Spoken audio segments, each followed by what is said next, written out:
शुरू करने से पहले कृपया हमारे चैनल वंडर ऑर्बिट को सब्सक्राइब करें ताकि आपको ऐसे ही आध्यात्मिक और यात्रा से जुड़े वीडियो लगातार मिलते रहें। काठमांडू पहुंचने पर कार पार्किंग वाले होटल को ढूंढना हमारे लिए बहुत कठिन था। काफी खोज के बाद हमें एक होटल मिला।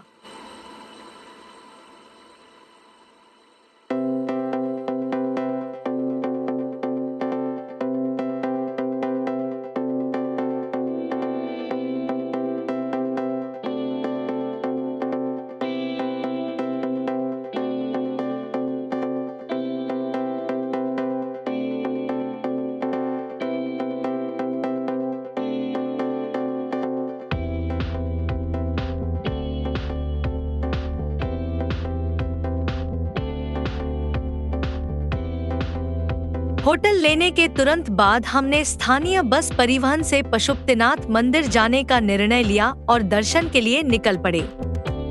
पशुपतिनाथ मंदिर दुनिया के सबसे पवित्र हिंदू तीर्थ स्थलों में से एक है, जो भगवान शिव को उनके पशुपतिनाथ रूप में समर्पित है, जिसका अर्थ है सभी जीवित प्राणियों के स्वामी या जानवरों और सृष्टि के रक्षक।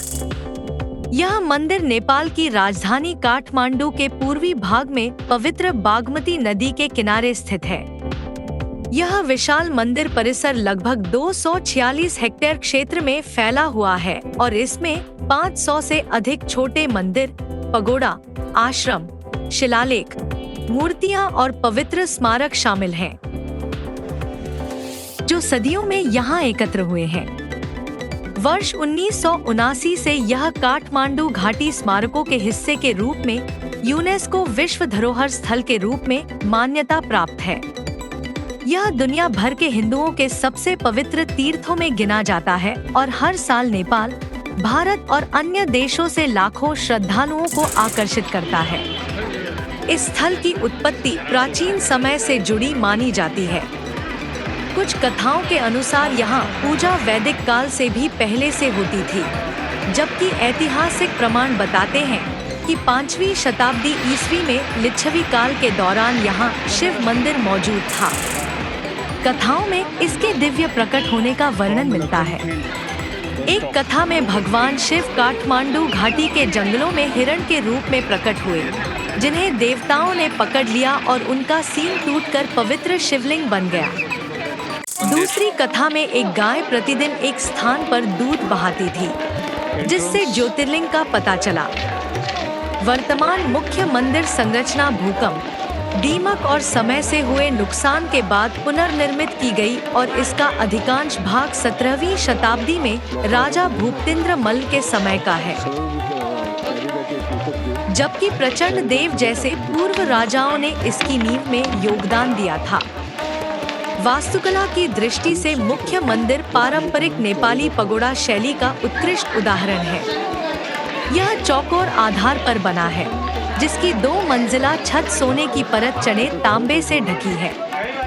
चारों दिशाओं में चांदी जड़ी हुई दरवाजे हैं और लकड़ी के सुंदर नक्काशीदार स्तंभ देवताओं, पौराणिक आकृतियों और जीवन चक्र के प्रतीक कामुक रूपांकनों को दर्शाते हैं। गर्भगृह के अंदर 4 मुख वाला पवित्र शिवलिंग स्थित है, जो शिव की सर्वव्यापकता और विभिन्न रूपों का प्रतीक है। इसे निरंतर पवित्र जल और दूध से अभिषेक किया जाता है। परिसर में अनेक छोटे मंदिर, पवित्र वृक्ष, शिव के हिरण रूप की स्मृति में संरक्षित हिरण क्षेत्र और बंदरों से भरा श्लेष्मांतक वन भी शामिल है। बागमती नदी यहाँ अत्यंत पवित्र मानी जाती है। हिंदू मान्यता है कि इसके किनारे मृत्यु या दाह संस्कार होने से मोक्ष की प्राप्ति होती है और यह नदी आगे चलकर गंगा में मिलती है। नदी तट पर खुले दाह घाट हैं, जहां प्रतिदिन अंतिम संस्कार होते हैं, जो जीवन और मृत्यु के शाश्वत चक्र का प्रतीक है। दक्षिण भारत से आए पुजारी, जिन्हें आदि शंकराचार्य की परंपरा से जोड़ा जाता है, यहाँ पूजा अनुष्ठान करते हैं। केवल हिंदुओं को मुख्य मंदिर प्रांगण में प्रवेश की अनुमति है, जबकि अन्य लोग नदी के पार बने मंचों से श्रद्धापूर्वक दर्शन करते हैं। दैनिक जीवन यहाँ आध्यात्मिक ऊर्जा से भरा रहता है। सुबह और शाम की आरती, फूल, बेलपत्र और धूप की अर्पणा तथा मंत्रों का निरंतर जाप वातावरण को पवित्र बनाते हैं। पवित्र क्षेत्रों के अंदर फोटोग्राफी सख्त रूप से निषिद्ध है ताकि मंदिर की गरिमा बनी रहे। यहाँ कई त्योहार मनाए जाते हैं, जिनमें महाशिवरात्रि सबसे प्रमुख है। इस अवसर पर लाखों श्रद्धालु राख से लिपटे साधु और शिव से जुड़ी परंपराओं का पालन करते हुए जुटते हैं।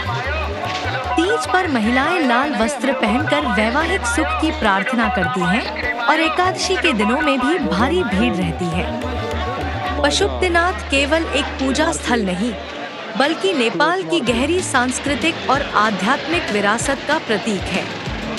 यहाँ भक्ति, कला और जीवन की सच्चाइयों का अद्भुत संगम दिखाई देता है, जहाँ श्रद्धालु सुरक्षा,